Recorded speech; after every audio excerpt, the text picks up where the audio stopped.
Had to do it. We had to save this man's life here. His marketing man would have killed him without that photo. Whew. Good morning, everyone. Morning. Oh, what a good day. Now, to start us off, I know you guys are very integrated into the crypto space, very integrated into the new age marketplaces. Would you like to tell the crowd on some of the projects you guys are working on and what makes you guys different and what are your visions? Absolutely. I guess I could start. Sure. Yeah.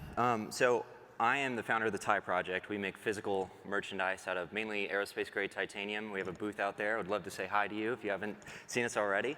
But yeah, we are kind of like a Web 2 brand focusing on a Web 3 audience, but I would love to make that inverted as time goes on and add more Web 3 elements to the products, and I'm sure we're going to talk a little bit about that in a second. But that's essentially the rundown of what I do, but we work with high-end materials. I think we do kind of a combination of, wholesale, large runs, as well as the higher-end kind of one-off individual type products. Awesome. Thanks, Al. My name is Miguel Villas. I'm the founder and CEO of Pump.Games. We make video games for meme coin communities. We currently have one live for Drop and one for Sigma. And it's funny, it's the exact opposite, basically, of what Tyler's doing. So Tyler's Web 2 company focused on Web 3. We're the exact opposite. We're a Web 3 company trying to build a frictionless experience to build Web 2 to bring Web 2 gamers into the crypto space. The product it doesn't require a wallet, allows people to play the video game very simply. And the idea is that over time, as these players get enraptured with the game, become bigger fans with a meme coin, start to accumulate meme coins through rewards and through buying, they'll eventually get their wallet and then become part of the Web3 space. Yeah, you stated, and we talked about this a little bit backstage, about token gating, rewards, community programs. You guys want to touch on that a little bit in terms of like how people are able to interact with the products you guys put forward? Absolutely. I think, to your point, going forward into the future, there's a huge opportunity for e-commerce businesses such as mine to implement these Web3 experiences to the products, to add a new layer of experience that kind of just creates another dimension. And so to your point about kind of like loyalty programs and referral programs and things like that, we could do that through the blockchain, add that as a layer on top of the products, and instead of kind of going down and competing on price and just having a race to the bottom, you can add elements on top of your existing product line and create something that has a higher perceived value. Then I think that long term is a much better play. And being that this Web3 space is only continuing to grow, to be positioned in such a way that you can take advantage of what's happening here can only benefit your brand. Yeah, and we were talking a little bit about, obviously, the importance of community in crypto and the idea of aligning incentives and growing community by figuring out a way to get people involved in your space, right? And I think crypto does an incredible job of that for, I think, two reasons. Number one, you can bring in a global audience basically frictionless if they buy in to the Web3 mechanics. And two is if everyone buys in, there's usually a financial benefit at the end. So as long as you're not trying to extract value in the very beginning and basically rug everybody, and you actually commit to building something that can coalesce, then the Web3 piece of it can actually really augment the experience. Actually, Miguel, you brought up something really interesting. And I want to sort of like dive in a little bit on some of the strategies that both of you guys are employing in terms of being able to make that opposing switch, Web 2 to Web 3, Web 3 to Web 2, and being able to garner both audiences in a sense.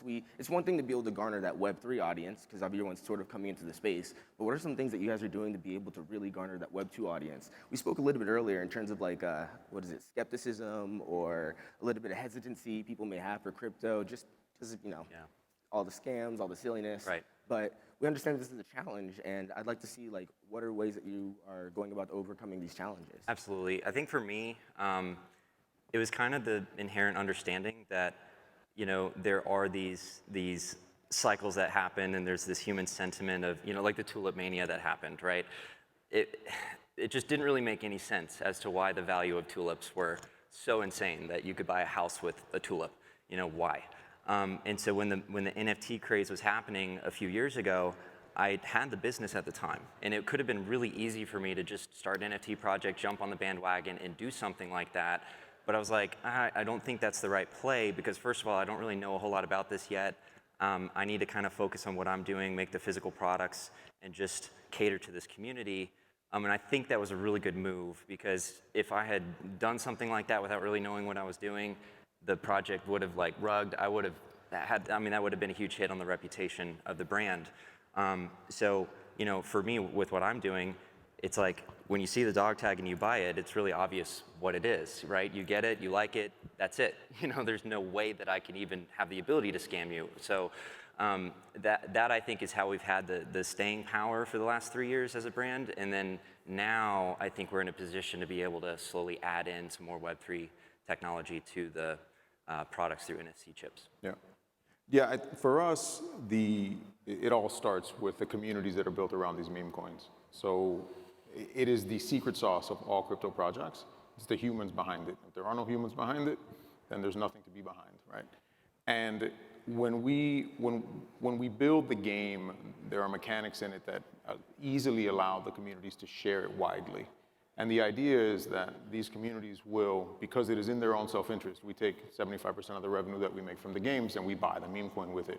We use that for rewards to the community, to the people who are sharing it, and then we also keep it in treasury. And the idea is that these meme coin communities really want their community to grow. And now they have a tool to do that. They have a tool that allows Web2 people to interact, even if it's just with the game and their IP initially, but it's a first step. Right. It's an educational step that then eventually, hopefully, ends up with them getting a wallet and then having the crypto. Right. I think you brought up really two big points there. One being community, and two being the user being able to engage with the product with or without a wallet. Yeah. I remember we were spoken a little bit before in terms of the average person not necessarily having, and maybe not the average crypto person, but the average person that hasn't been sort of initiated into the space may have a lot of feelings or may have a lot of complexities with dealing with a lot of these things. So making it easier while simultaneously focusing on the community so it can be easier can allow people to not only come together and collaborate, but also that barrier of entry that allows them to even come into the space is a lot lower. And even though with crypto, the barrier of entry is already lower than the traditional space in terms of like finance, it's not necessarily lower in terms of technology. So being able to build technologies that lowers the barrier of entry really does open the space up for community. Yes. One thing I really wanted to touch on too is what are some of the strategies you're focusing on being able to expand your communities? I know there's a series of different incentives. You could have a series of different programs, whether it's rewards. I know that community is a really big, really big component of all these crypto projects. So I'd love to see your strategies on how you guys are fostering Absolutely. that. For me, one of the big opportunities that I have at this point is B2B. And so I've been working with a number of different businesses outside of the crypto space entirely, such as Valuetainment, for example. And to build relationships with those businesses that don't have crypto audiences but have a cult-like following is a huge opportunity, because if we have a relationship with them that is working, right, and they're selling the products, people love the products, et cetera, we can approach them with a simple offer of like, hey, what do you guys think about us putting a chip in these things that will create a branded experience that will onboard them into this Web3 kind of ecosystem, right? And we can do it with baby steps. Like Miguel was saying, it's like you don't necessarily have to know that you're interfacing with a wallet. You don't necessarily have to know that or have to go through all these friction points of getting onboarded into Web3, because obviously there's so many of them. But you can get started with one thing, and then if they want more experiences like token-gated, Discord channel groups, et cetera, they could choose to opt in, get the wallet, go through the steps, but they also have the ability to kind of get started. And I think that, for us, is going to be a great way to bring new people into the space, because we can tap into other, communities through brands. So really excited about that. Yeah, you touched on a bunch of good stuff there. I think crypto has a horrible history of trying to get people to do things by paying them in tokens, right? So it's like, hey, I know this experience absolutely sucks, but I'm going to give you a bunch of tokens, so you're going to do stuff. And you're like, okay, and this stuff is really good for me. It may not be great for you, but it's really good for me, right? So I think starting with an experience where it's a very light touch, there's no force feeding of anything. You give folks the option, but maybe later the reason to then kind of take that leap is absolutely right. In terms of us growing our community is the community of communities. We are a B2B2C company, right? So our customers really are the meme coin communities themselves. And hopefully what we're doing is giving them a tool to grow theirs. Over time, I'm guessing we will have our own community, and what we do with that, we'll see. But right now, we're laser focused on trying to deliver value to the meme coin communities. That's how we're doing it. Again, with that word community, both of you talking about whether it's the meme coin community or whether it's these brands or influencers that have their own communities that have nothing to do with crypto, being able to introduce these new technologies, these new models, these new products into these communities for people to enjoy, whether they're in or out of crypto, I think is a really, really, really big point to emphasize on. Yeah. I say so because it sounds weird, or not even weird, but kind of cliched, but the best marketing is like, what is it, the voice, goodness, what's the saying? The best type of marketing is word of mouth. Yes, there you go. Yeah, there you go. Best Yeah, marketing is word of mouth. Marketing, and yeah, communities do that. Yes. I mean, think about it. Everyone here, how many people here got introduced to XRP because somebody told them? Like, it's one of those things, it's one of those things where community really helps build more community. Yeah. And being able to cater to those communities, being able to understand their needs, being able to understand their wants, being able to understand their community, and being able to build products and cater to that is a really, really big component.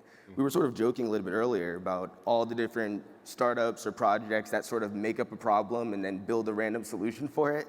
But the problem is there are already problems that people engage with all the time. And the problem is people that try to build solutions for those problems aren't part of those communities. So being able to be part of the community and understanding the wants and needs and problems of the people that are in that community is quintessential in terms of being able to bring adoption. Now, one thing I did want to bring up about adoption. Yeah. What are some of the strategies you guys are going about in terms of being able to, whether it's tokenizing of real world assets, tokenizing of abstract assets like collections, what are ways that you guys are going into the future of adoption, especially when it comes to tokenization? Like I said, whether it's this formalized financial tokenization or whether it's the tokenization of collections and other types of things that you can tokenize, what are ways you guys are going about For that? sure. I think there's a number of different avenues here, especially kind of from the lens of e-commerce particularly. If you can create a digital twin of a product, that affords you some options. Like one, you can serialize it on chain. You can have proof of authenticity, if you will. Like you show the history of like where all the materials were sourced from, et cetera. And then that can follow the product everywhere it goes, especially if the chip is actually embedded in the product itself. So there's a lot of interesting options there. And then I also just kind of wanted to touch on the token gating aspect and what that could afford as well. So it's like say we were working with a meme coin community, and if there were people that owned that particular token, then that would allow them to purchase certain products that were related to that, that community, right? So we could just easily do that kind of thing, right?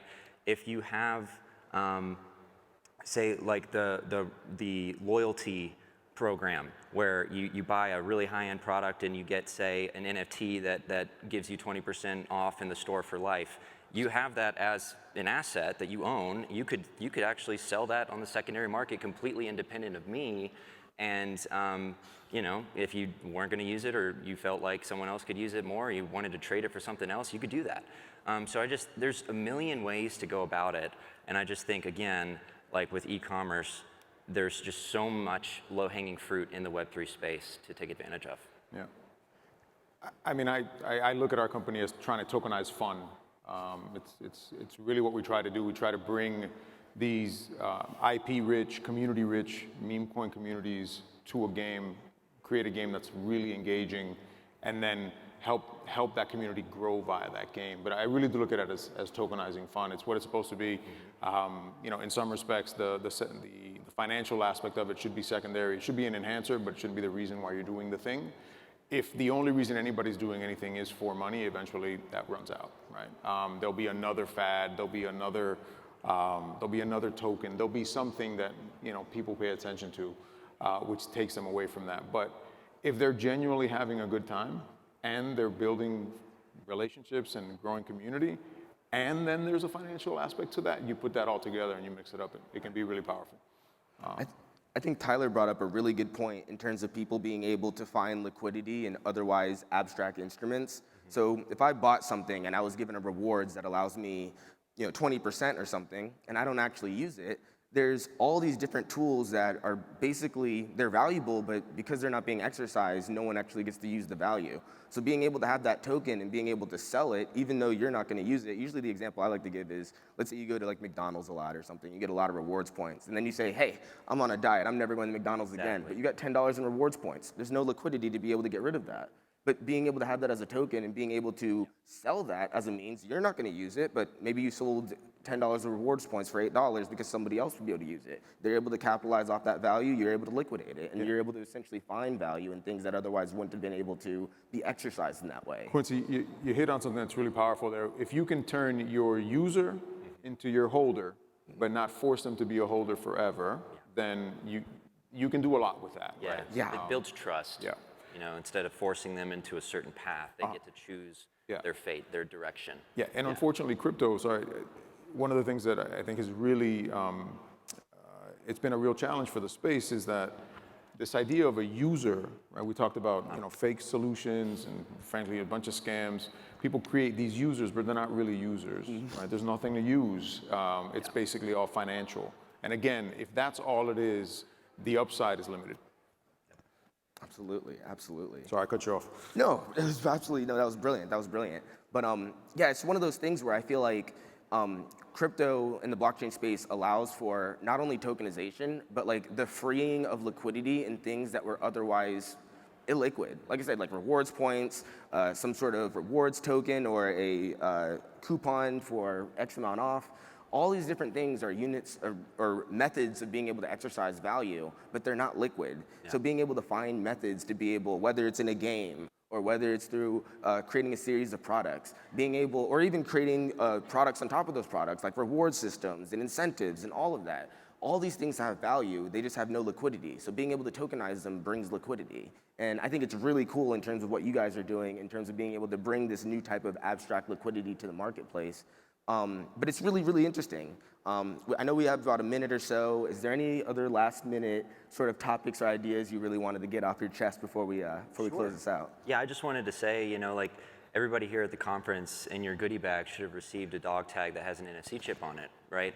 And so I think that's like a rough draft proof of concept as to what I'm talking about, of like being able to onboard somebody into a branded digital experience that we could white label for businesses that we work with. And so over time, we can add more and more Web3 elements to it. And I'm really excited about the potential of that and really kind of where we could take it.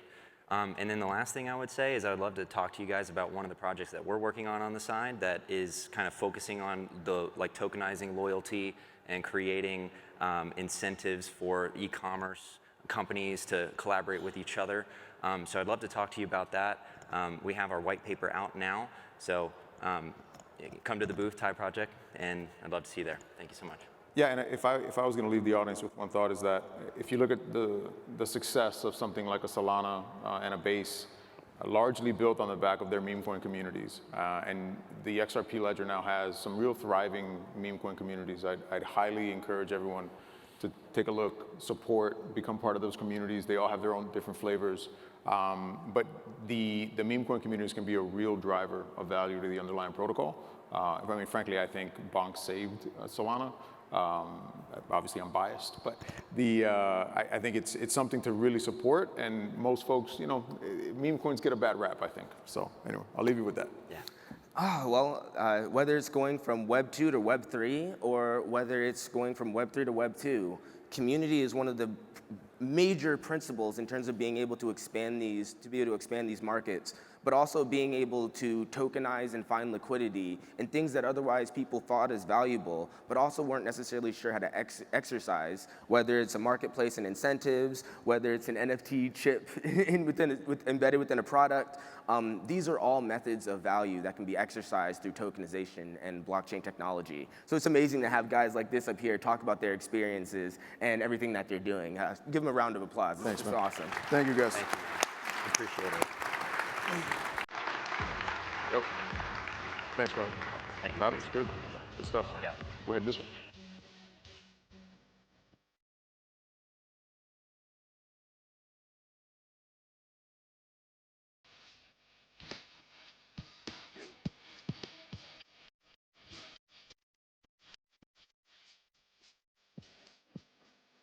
All right.